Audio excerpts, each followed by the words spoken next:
MITV, the soul of entertainment. wọlé ọ̀la àwa yóò bá Muhammad wọlé ọ̀la. ọlọ́run á jẹ́ ká bá Muhammad wọlé ọ̀la àmì ẹ̀ pọ̀ ṣùgbọ́n àmì nìkan ò rán o. ànábì ti sọ pé ẹni tó bá nífẹ̀ẹ́ ṣe sí òun yóò fẹ́ràn òun, ẹni tó bá sì ti fẹ́ràn òun náà ni yóò bọ́ òun wọnú ọgbà àdìjọ́ náà onídẹ̀ra. kí wá làwọn ìṣesí ànábì gan-an lè tó wọlé ọ̀la dálé lórí. wọlé ọ̀la ẹ pàdé Imam Komorudeen Àjàlá àti àwọn gbajúgbajà dáńtó onímọ̀ ìjìnlẹ̀ àfáà tá a máa gbà lálejò ní gbogbo ọjọ́ ọ̀sẹ̀ Sunday aago 10 sí 10 àbọ̀ àárọ̀ làǹfààní ètò wọlé ọ̀la yóò máa gorí afẹ́fẹ́ ní MITV Muri International Television. wọlé ọ̀la 10 to 10:30 a.m. every Sunday. wọlé ọ̀la àwòkọ́ṣe tó dára jùlọ fún gbogbo ẹ̀dá lára ànábì ló wà. àǹdàníyàn ilẹ̀ mímọ́ ajímọ̀sírúurú ló ń kó wa lọ sátìrámọ́ni jẹ́ ká lọ kábọ̀.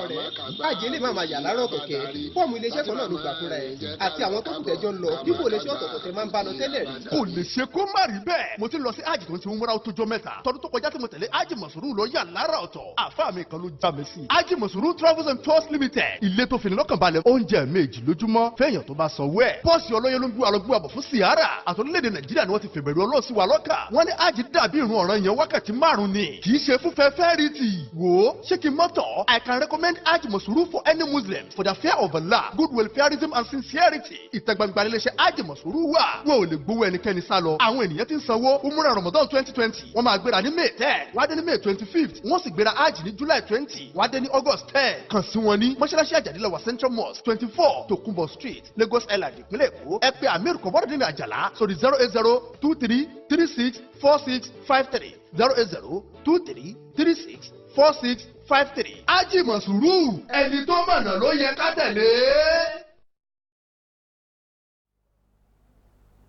أعوذ بالله من الشيطان الرجيم بسم الله الرحمن الرحيم يا أيها الذين آمنوا اتقوا الله حق تقاته ولا تموتون إلا وأنتم مسلمون يا أيها الناس اتقوا ربكم الذي خلقكم من نفس واحدة وخلق منها زوجها وبث منهما رجالا كثيرا ونساء واتقوا الله الذي تساءلون به والأرحام إن الله كان عليكم رقيبا يا أيها الذين آمنوا اتقوا الله وقولوا قولا سديدا يصلح لكم أعمالكم ويغفر لكم ذنوبكم ومن يطع الله ورسوله فقد فاز فوزا عظيما. adúpẹ́ fún sáàtì ramani tó ní káwáyé taráyé wá tàbáwáyé ta òwúlò tani ó pòólù alẹ́jọ́ tàbáwáyé ta ń mutí tani ó pòólù alẹ́jọ́ tàbáwáyé ta ń mugbó tani ó pòólù alẹ́jọ́ tàbáwáyé ta ń ṣẹbọ tani ó pòólù alẹ́jọ́ adúpẹ́ fún sáàtì ramani tó ní káwáyé taráyé wá tàbáwáyé ta ò lẹ́sìn tani ó pòólù alẹ́jọ́ ọlọ́nká àwọn àáfàá wa àwọn tó kọ́ wa ní mímọ̀ tó kún kẹ́kẹ́ ọlọ́nká àwọn àáfàá wa àwọn tó kọ́ wa ní sùnà tó yéyeke. Allahu gayatuna wa rasulu saimuna wa kudwatuna wal qur'ani dusturuna wal jihadu sabiluna wal mautu fi sabilillah asma amanina walitakun minkum ummatun yadkhuluna ila al-khair wa yamuruna bil ma'ruf wa yanhauna 'anil munkar wa ulaika humul muflihun. ọpẹ́ ni a dá fún ọlọ́ba Allah tí ó fún wa ní àǹfààní láti rí ojúmọ́ ọjọ́ tèmi gbọ́dọ̀ jẹ́ mùsùlùmí àti kí sọ́látù sọ́bẹ̀ amúra fún sọ́látù dhur amúkótó di àsìkò tí a lọ kí sọ́látù dhur àwọn tá a bá wà ní agbègbè Àjà Bádòrè Agógì Ajíran Ọ̀ṣápá London Jákàndé abáwa ní etí ọ̀sán náà ni afẹ́ká pàdé wa a máa wà ní Ọ̀ṣápá London Central Mosque ní dídá aago 11 a fẹ́ sọ nípa ká máa ná sójú ọ̀nà ọ̀tọ̀ Ọlọ́run Ọba al-infaqu fi sabilillah ànáfàkọ̀ ká máa ná sójú ọ̀nà ti Ọlọ́run Ọba tó bá di on the 22 àwọn ọmọ ìyá wa tí wọ́n ń ṣe àbẹ̀wò lọ sọ́dọ̀ àwọn tí wọ́n wà nínú àtìmọ́lé tá a mọ̀ sí correctional center nísìnyí wọ́n ní wá sí rákọ́dí Abdulrahim Sáyí àti barrister Adétọ́lá ni wọ́n máa bá wa sọ̀rọ̀ níbẹ̀ wọ́n tún náà panelist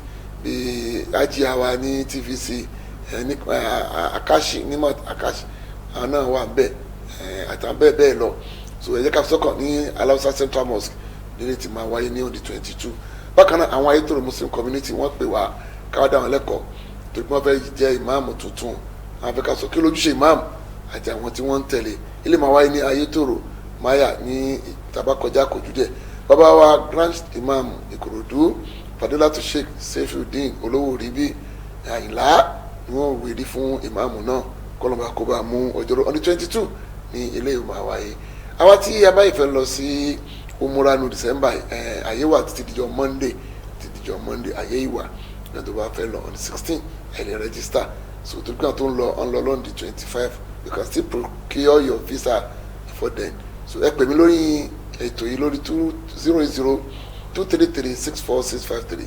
08023364653 bákan náà ládùúgbò fún Haji Sharafa Salman Abdulaziz Adigun alájà àtàkàtù àjọkẹrẹ balùwà jogún àlàáfíà tó pọ̀ fún wọn wọn náà sọpọ́tì ètò yìí lórúkọ ọkọ wọn alájà Abdulaziz Deli àní bàbá gbogbo yín tí ẹ̀jẹ̀ kéto ìforísọpọ̀n ọlọ́ba àmàgbàdo àyín wọ́n ti máa dúpẹ́ fún bàbá wa Dr. Muritada Gbadagba Busari tí wọ́n ní ká máa bẹ̀rẹ̀ ètò yìí àtàwọn tí wọ́n dúró tì láti jọta ti bẹ̀rẹ̀ náà wàrà fún anamọ káàní àléyà ìlàlẹ́ àmọ́mí inshallah.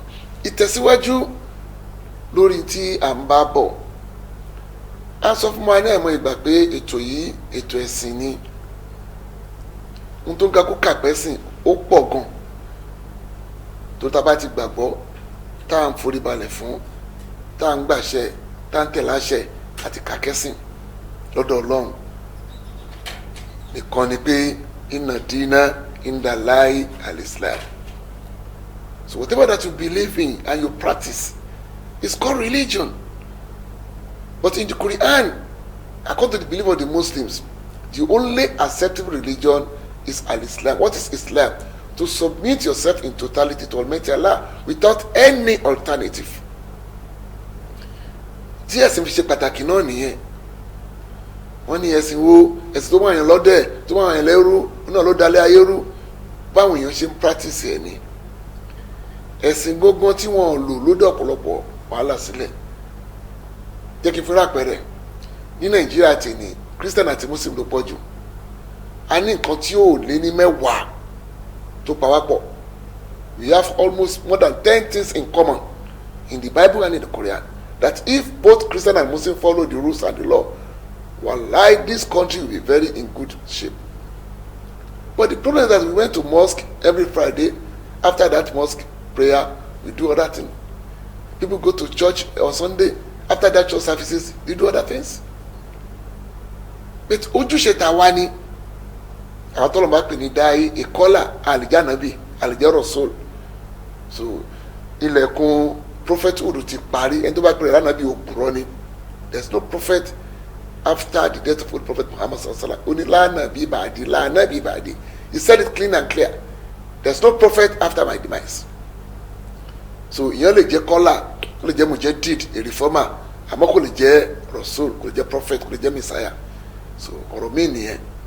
Ọ̀rọ̀ tá à ń bábọ̀ ni wípé òǹkà ó fẹ́ parí òǹkà tí ayé ń kà jù torí pé òǹkà tí ayé ń kà jù lẹ́nìí òǹkà tí Pope Gregory dálẹ̀ ni is the most calculated calendar in the whole world because the British are able to cover a lot of areas. They gave a lot of countries independence and they make sure that they introduce their belief and their calendar on those who they give independence. Àwọn tí British tó fún ní òmìnira wọ́n rí i pé òǹkà táwọn ń kà ni wọ́n gbélé wọn lórí. A sọ níjẹ̀jọ́ pé àwọn India wọ́n ní tí wọ́n ń pè ní Diwali Jewish calendar wà àká ó wà nínú Bible. Tó bá ní owó lórí fóònù ẹ lọ sọ Pramini lọ sí Google kó wá bẹ̀rẹ̀ pé in what year Gregorian calendar started in what year Gregorian calendar started. So pé a sọ pé in Quran 9 verse 36 olùmọ́ni in that ashuri inda Allah isna ashara shara fi kitabillah yawma khalaqa samawati wal arda minha arba'atun hurum ọlọ́ba ní lọ́dọ̀ tòun òǹkà oṣù 12 ni mẹ́rin wá jẹ́ oṣù ọ̀wọ̀. So that means Almighty Allah even said something about calendar, the months and the days. So anything tọ́lọ́ba ti sọ according to Quran 33 verse 36, Quran 33 verse 36, àwọn òkè tún ní alternative. Ó ní bisimilahi rahman rahim wa man kana al-mu'mina wala mu'mina idha qada Allahu wa rasuluhu amran an yakuna khiyarati min amri wa man ya'si Allaha wa rasulahu faqad dalla dalalan ba'ida. It's not befitting for a believer, either male or female, when Allah is supposed to as direct a way to now find an alternative.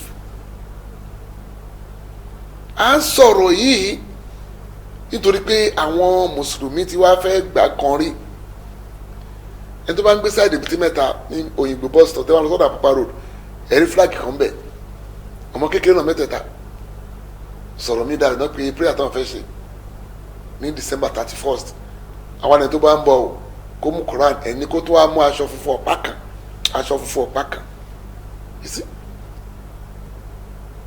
n tàn fi kìlọ̀ fún wa nípa innovation nìyẹn. It starts from somewhere, it continue developing. It continues to develop to certain things that you will not be able to control it again. Òǹkà láàfin gbààwẹ̀ láàfin lọ sí hajj méjèèjì were very very significant in our life. Tábà ti sáàtì moon Ramadan adábìnrin súnmù lè róyàtì wọ́pútórì lè róyà ẹ gbààwẹ̀ tí wọ́n ti róṣù ẹ má gbààwẹ̀ mọ́ tí wọ́n ti róṣù. Commence your fasting when moon is being sighted and stop fasting when the moon also is being sighted. And which moon? We are talking about the month of Ramadan. The moon is going to be sighted in the beginning of Ramadan. Abatoke afeshi aji agbọ́dọ̀ wà ní Àràfá ní 9th of Zulhijjah. So we have our own calendar. We have our own calendar. Today is 18 of Rabi' Thani. 18 of Rabi' Thani. But for official calculation, salary payment, rentage, all other things, we have to use that January to December. But for spiritual benefit, it's nothing to do. We have nothing to do because it's not a religious ordain. Ntanso niye, àwọn mi lè máa kà, àmọ́ ẹ má mú wọnú ẹ̀sìn. That's the bone of contention. We explain in detail that you may wake up in every night. You have been allowed to pray in the night. But the special night is Laylatul Qadr. Alẹ́ tó lọ́lá jù, alẹ́ Laylatul Qadr ni. So everything has been explained in detail in the Quran. When the man faradna fil kitabi min shay'in, there's nothing untouched. There's no stone unturned. There's nothing I have not explained to you. Ọlọ́mọ ni man faradna fil kitabi min shay'in. Àbí àti pé man min shay'in yuqarribukum ila Allah. Ilà ọkọ̀dìbà yàrá tó kún wà mọ́tò kò bí ànábì ni kò sí nǹkankan tí ó mú yín súnmọ́ Ọlọ́run mo ti ṣàlàyé ẹ̀ fún yín mo lè ti pẹ́ láti kẹ́ máa ṣe. You see, there's nothing that's going to move you nearer to Almighty Allah. I've explained it and I've commanded you to be doing it. So n tó sọ pé ètò ẹ̀sìn ni kódà sometimes in times pẹ̀lú àfáà Nasiruddin Albani torí àfáà ni wọ́n. Ibn Jawzi, Ibn Jawzi, Ibn Taymiyyah, Imam Uthaymeen, afa ńlá ni wọ́n. But they made a mistake. Wọ́n were fallible. Infallibility lies with us, but Allah alone. And Allah make it clear when He revealed an ayah on the month of Arafah that Al-Yawma akmaltu lakum dinakum wa atmamtu alaykum ni'mati wa raditu lakum al-Islam dinan. Today, I've perfected my favor upon you and I've chosen for you Islam as a religion. On that day, Sallallahu now make his own pronouncement. Taraktum fikum amrayni lan tadillu man tamassakum bihima kitaba wa sunnati. Ọlọ́run ní èní mo parí ẹ̀sìn fún yín o, ẹ má fi kún, ẹ má yọ kúrò níbi tó bá wá jẹ́ bẹ́ẹ̀, nǹkan méjì mo gbélé fún yín o, Quran àtọ̀rọ̀ èmi Muhammad táwọn sí hadith. Hadith táwọn afá máa ń kọ́ láti parí Quran náà láti máa ń kálá ìmọ̀ ìgbà yẹn. Wọ́n yẹ iṣu mi ń kún, ẹni tó bá pẹ́ láyé nínú yín, fasagara ikhtilafan kathira. Hari ọ̀pọ̀lọpọ̀ ẹ̀yà pẹ̀lú fa'alaykum bi sunnati sunnati al-khulafa'i ar-rashidin al-mahdiyyin alayhim bin-nawajidh. Ẹ tẹ̀ lójú ọ̀nà mi Muhammad àtọ́jú àwọn right guided caliph. Ìjọ kan ó ní gbogbo ọmọlẹ́yìn ló máa wà lẹ́jọ́ náà àfẹ́ tó bá kọ̀. wọn lè tara tó máa kọ́ nábì ní ẹni tí ó bá wà lójú ọ̀nà tí man ana alayhi wa sahabi. So we don't follow any scholars. He may be gifted, he may memorize the whole Quran, he may memorize the whole Hadith, he may have wrote a lot of books, he may have a lot of followers. That will not give him that audacity to legislate in Islam, because Islam belongs to Almighty Allah, being sent through Holy Prophet Muhammad sallallahu alaihi wasallam. You see, Ọlọ́run ló lẹ́sìn ó fi rán ànábì ni. Àwọn tó dẹ̀ tún lọ́lá lẹ́yìn ànábì làwọn tí wọ́n wà lẹ́yìn ìgbà tí Kùránì ń sọ̀kalẹ̀. Tí ìgbà tí Kùránì ń sọ̀kalẹ̀. So àwọn kan tá a fẹ́ ká wá involve ó lásọ yẹn ká ṣe ń jẹ ká láwọn ní ọdún tuntun ọdún wo ẹ béèrè ìbẹ̀rẹ̀ ọdún yẹn náà kí ni ìtumọ̀ January látara Janus o metamorphose di January. Google it, read it for your own benefit. February, Februs, March, MARS, that's Mars, one of the name of the planet. April, a Latin word, Aprilis. May, Mahia, Roman goddess of wealth. May, June, July, a name of the emperor. Even October, ayé tí ń lo Julian calendar. One low that can be 46 BC after the birth of the Christ. 46 BC lọ gọ́gùn ẹ̀ Julian calendar ni wọ́n lò until nígbà tí Pope Gregory tó ṣe wá officialize in 1582 náà fi máa ń pè ní Gregorian calendar. Ó béèrè ó kọ́ ní ká máa wọ́n sọ funfun wá ká máa mú gbà wá ká máa mú kíní kan wá. You are Muslims. Anábìíní mini Muslim Islam lè marry tẹ̀lé má la yà ní. The best thing for a Muslim is to leave what does not concern him or her. We're in the 4th calendar month. On their own calculation, they are the 12th calendar month. Lakundin okun waliyadin. Their religion for their religion, our religion for our own religion. We will not be concerned if not that some Muslims want to take it as part of our religious activities. Tó fà gbogbo nìyẹn àwọn ọlọ́dún òòṣà ń sọ ní òòṣà oko kò kàn wá eléégún ṣe égún ẹlẹ́yọ̀ ń ṣẹ̀yọ̀ onígunú ṣe gunu ọlọ́bàtálá ṣe bàtálá ó lọ ní fàǹtí kan ṣe fàǹtí but ìṣẹ́jọ́ lọ́tọ́ yẹ wọ́n tó bá bá wa láyé ọdún lọ sópin o. No, we are Muslims, we have our rules, we have our do's and don'ts. Ohun tó ṣẹlẹ̀ gbogbo nìyẹn we don't see us as extremists. No, we are not being extreme, we are being fundamentalist. And usuliyun, we are doing things according to the laid down principle. Islam yìí ṣe ẹ̀sìn Ọlọ́run ni ó fi rán Ànábì wa Muhammad ni. Ẹ má ṣe ń jẹ bí ẹ fẹ́ ṣe ń jẹ ọdún ṣé ọdún léyà ní àbọ̀dún àwẹ̀. Bákan náà ẹ má ra aṣọ ọdún fún ọmọ yín pé ẹ ṣe fẹ́ ra aṣọ ọdún kání kò ń ṣe ọdún òun ká ní. Àwọn àfáà tó yẹ pé ebi wà lórí ilẹ̀ tẹ́lẹ̀ wá jẹ́ aṣọ ọdún wá ṣàdó ọdún fún yín ẹ wá jẹ tìrọ ọdún. Is it part of Islam? That's our question.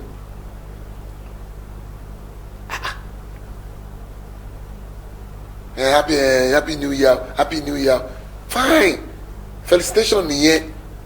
But in my own mind, I knew very well that I'm not entering to a new year. Tí bá wà ń bíṣẹ́ gift tán fún yín kò sínú budget. Owó táwọn ọ̀gá yín náà kù ní àmọ́ ní sinatí kan máa publish daily expenses ọlọ́run jẹ́ kó ṣeé ṣe. There is no Christmas or New Year in the budget. It's the remaining expenditure. They now spread it on the staffs. Ẹ̀rọ ṣe àlè jẹun ṣe àlè Christmas ọ̀tọ̀ tí ẹ nìyẹn oúnjẹ pé oúnjẹ yìí o àwọn wọnú ọdún tuntun ó lè jẹ Quran 6 verse 181 181 olóòní ẹ máa jẹ tí wọ́n bá pe orúkọ òòṣà sí orúkọ ọlọ́ọ̀bà míì sí. I said it and I repeat it that January is from the Janus, Roman gods of doorways. Google it. Pick your phone. Go to Opera Mini, then to Google. Google it. What's the meaning of January? Ṣé bí Yorùbá náà ló ń ka tiwọn? Àtẹ̀ ló ń ka tiwa mọ́. Ṣẹrẹ, Èrèlé, Èrènà, Igbe, Èbìbí, Òkúdù, Agẹmọ, Ògún, Ọ̀wẹ̀rẹ̀, Ọ̀wàràbélú, Ọ̀pẹ.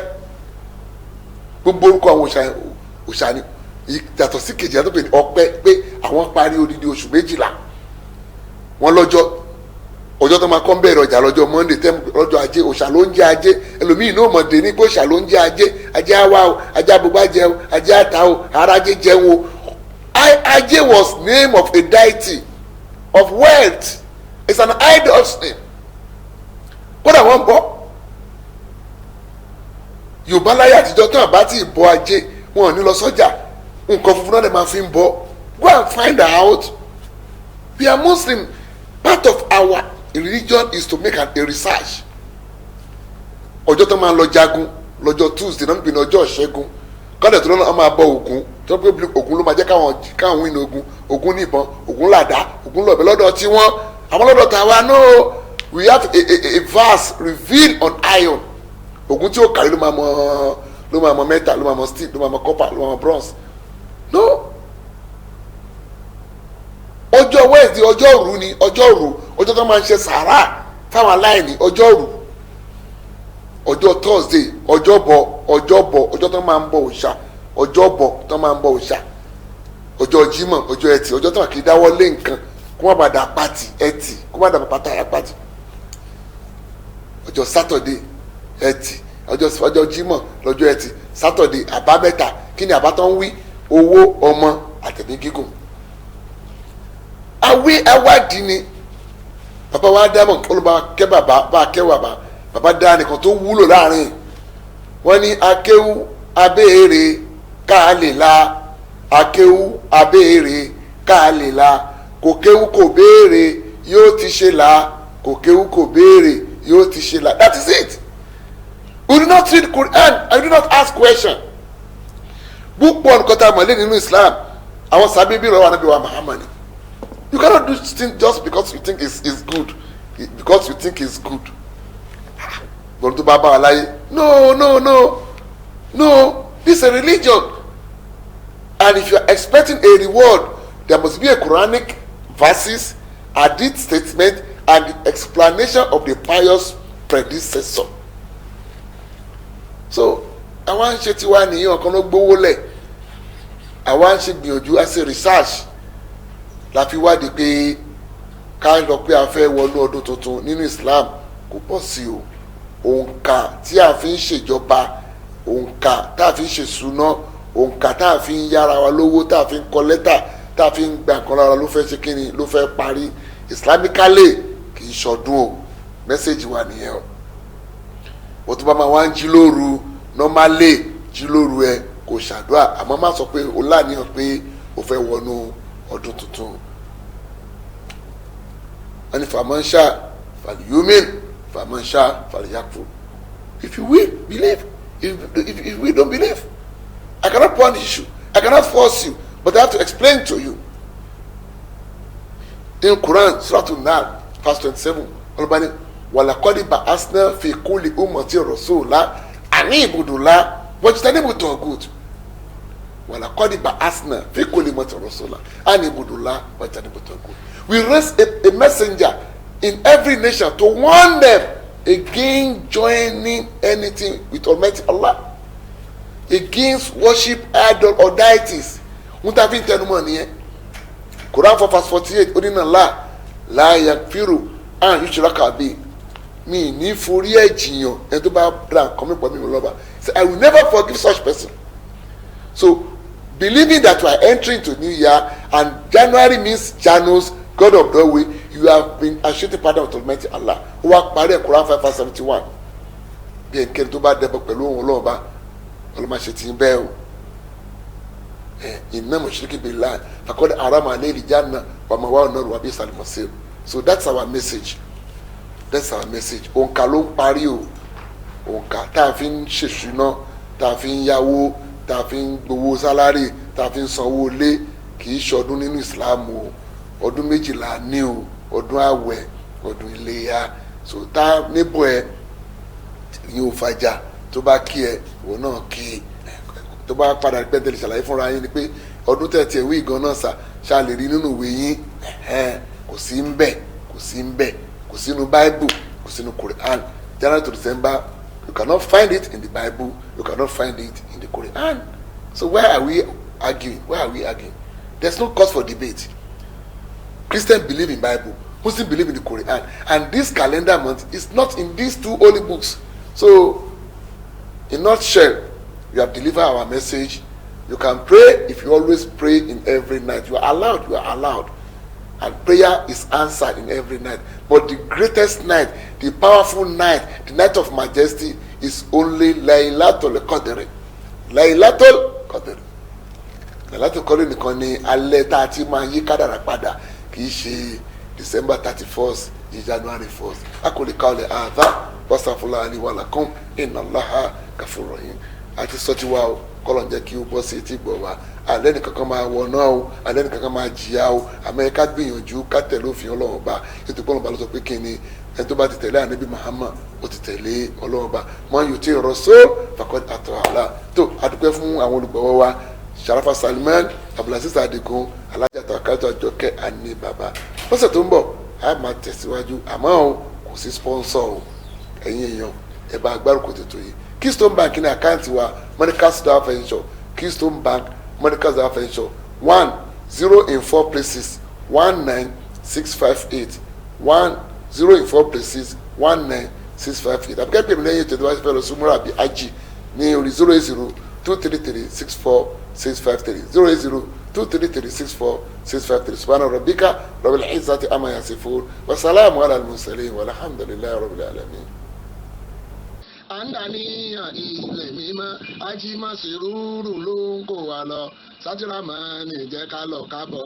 ọ̀rẹ́ báàjì lè máa yà lárọ̀ kẹ̀kẹ́ fọ́ọ̀mù iléeṣẹ́ kan náà ló gbà fúnra ẹ̀ àti àwọn tó kù tẹ́jọ́ ń lọ dípò iléeṣẹ́ ọ̀tọ̀ọ̀tọ̀ tẹ máa ń bá lọ tẹ́lẹ̀ rí. kò lè ṣe kó má rí bẹ́ẹ̀. mo ti lọ sí ájì tó ń ti múra tó jọ mẹ́ta. tọdún tó kọjá tí mo tẹ̀lé ájì mọ̀sùrù lọ yà lára ọ̀tọ̀. àfa mi kan ló já mi sí. ájì mọ̀sùrù travels and tours limited. ilé tó fini lọ́kàn balẹ̀ oúnjẹ méjì lójúmọ́ fẹ́yàn tó bá sanwó ẹ̀. bọ́ọ̀sì ọlọ́yẹ ló ń gbé alọ́gbé àbọ̀ fún sìárà. àtọ́lẹ́dẹ̀ nàìjíríà ni wọ́n ti fèbèrè ọlọ́ọ̀ sí wa lọ́kà. wọ́n ní ájì dàbí ìrun ọ̀ràn yẹn wákàtí 5 ni. kì í ṣe fún fẹ́fẹ́ rí ti. wò ó ṣé kí n mọ́tọ̀. I can recommend ájì mọ̀sùrù for any Muslim for the fear of Allah, good welfareism and sincerity. Ìtẹ̀gbàgbà iléeṣẹ́ ájì mọ̀sùrù wà. Wọ́n ò lè gbowó ẹnikẹ́ni sá lọ. Àwọn ènìyàn ti ń sanwó. Umrah Ramadan 2020. Wọ́n máa gbéra ní May 10. Wá dé ní May 25th. Wọ́n sì gbéra ájì ní July 20. Wá dé ní August 10. Kàn sí wọn ní Mọ́ṣáláṣí Àjàdílẹ̀wà Central Mosque 24 Tokunbo Street, Lagos Island, ìpínlẹ̀ Èkó. Ẹ pè Amir Kọ̀bọ́dọ̀dínlẹ̀ Àjàlá sórí 08023364653 08023364653. Ájì Mọ̀sùrù ẹni tó mọ̀nà ló yẹ ká tẹ̀lé. wọlé ọ̀la àwa yóò bá Muhammad wọlé ọ̀la. ọlọ́run á jẹ́ ká bá Muhammad wọlé ọ̀la. àmì ẹ̀ pọ̀ ṣùgbọ́n àmì nìkan ò rán o. ànábì ti sọ pé ẹni tó bá nífẹ̀ẹ́ ṣe sí òun yóò fẹ́ràn òun, ẹni tó bá sì ti fẹ́ràn òun náà ni yóò bọ́ òun wọnú ọgbà àdìjọ́ náà onídẹ̀ra. kí wá làwọn ìṣesí ànábì gan-an lè tó wọlé ọ̀la dálé lórí. wọlé ọ̀la ẹ pàdé Imam Kamaldeen Àjàlá àti àwọn gbajúgbajà dáńtó onímọ̀ ìjìnlẹ̀ àfáà tá a máa gbà lálejò ní gbogbo ọjọ́ ọ̀sẹ̀. Sunday aago 10 sí 10 àbọ̀ àárọ̀ làǹfààní ètò wọlé ọ̀la yóò máa gorí afẹ́fẹ́ ní MITV More International Television. Wọlé ọ̀la 10 to 10:30 a.m. every Sunday. Wọlé ọ̀la àwòkọ́ṣe tó dára jùlọ fún gbogbo ẹ̀dá lára Ànábì ló wà.